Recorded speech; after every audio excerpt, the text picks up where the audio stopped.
Well my friends, এই ভিডিওটি দেখাতে চাইছি শুধু এই কারণেই যে আমার ঔষধ সিলেকশান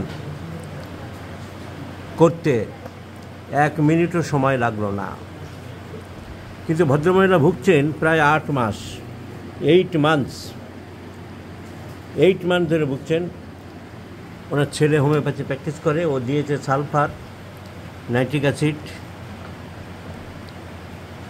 মাকসল এসব দিয়েছে, কিন্তু ইমপ্রুভ না হয় ও ভাবলো স্যারের সাথে একবার যোগাযোগ করি। অনেক দূর থেকে এসছে, নর্থ বেঙ্গল থেকে এসছে। ভদ্রমহিলার প্রবলেমটা কি, এই যে আমি লিখলাম,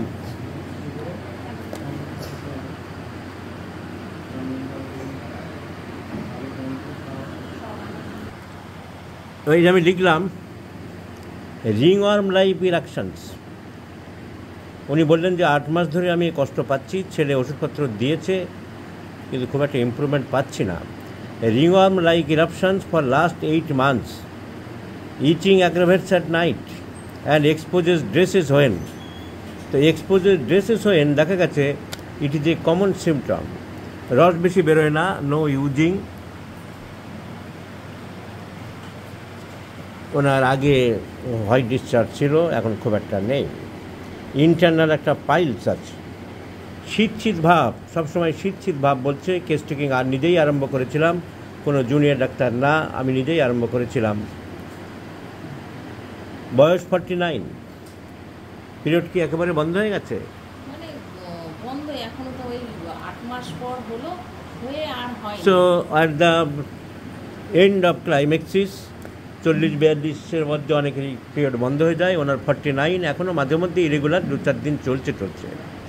উনি মিষ্টি মোটামুটি ভালোবাসে। এই কয়টা সিমটম নিয়েই আমার কিন্তু সিলেকশন হয়ে গেল, very easy selection.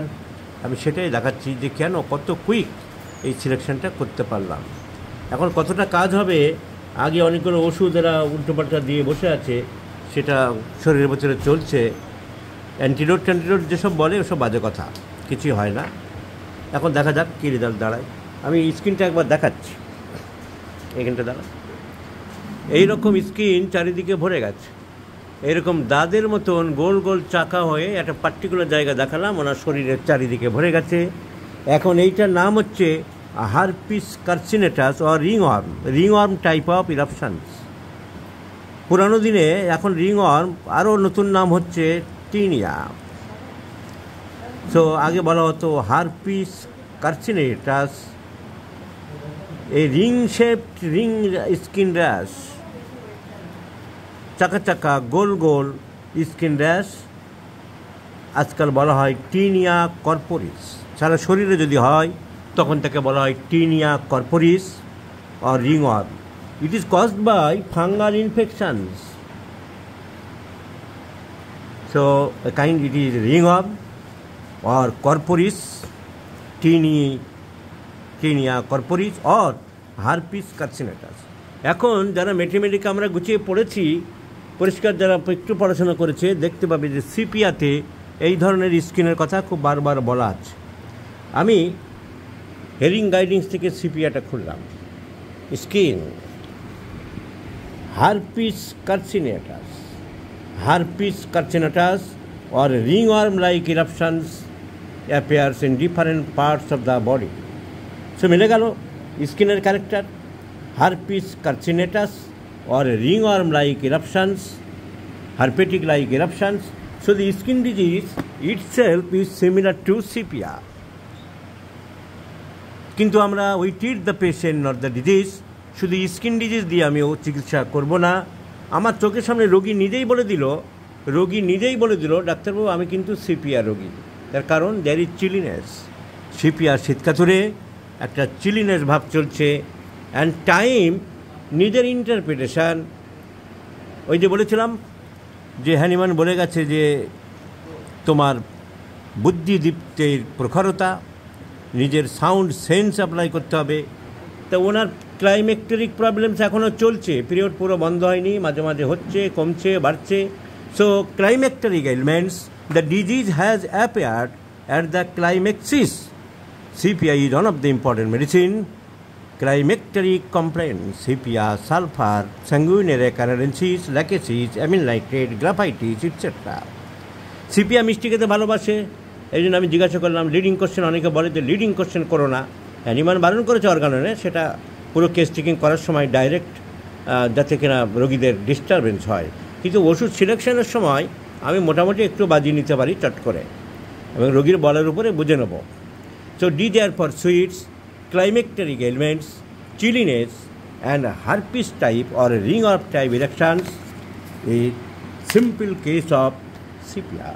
So let's prescribe sepia in 50 millisiemer scale of potencies, considering treat the patient, not the disease, with this formula. তাহলে এইসব ছেলেরা যে আমার এত ভিডিও দেখছে, এত শিখছে, এরা কি শিখছে? তাহলে ছবির মতন যেখানে সিপিয়া আছে, আমার সাথে ভিডিও কলেও আলোচনা করলে আমি বলে দিতে পারতাম আননেসারি 8 মাস তার মাকে কষ্ট দিয়েছে। Simple case of sepia.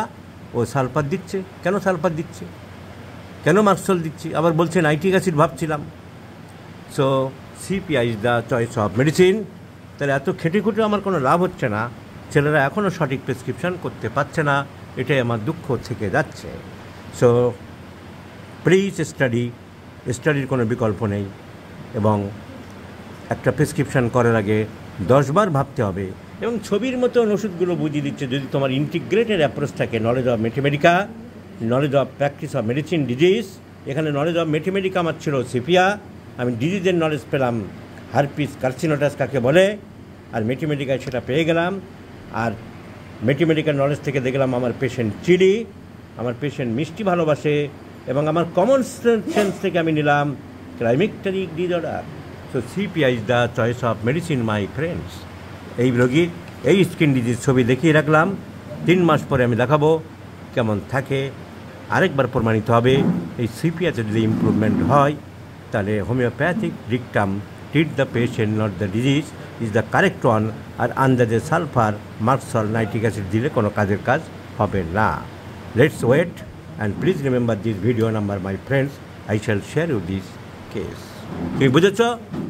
তুমি বুঝেছ কি না? সব বুঝেছ?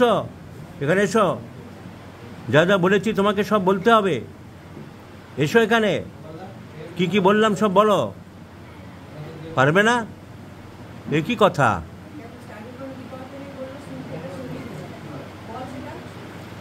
তুমি এমনি বলো না, not with understanding the case এরকম করে ইংরেজি চালিয়ে দাও, হয়ে যাবে। So please remember this video my friends.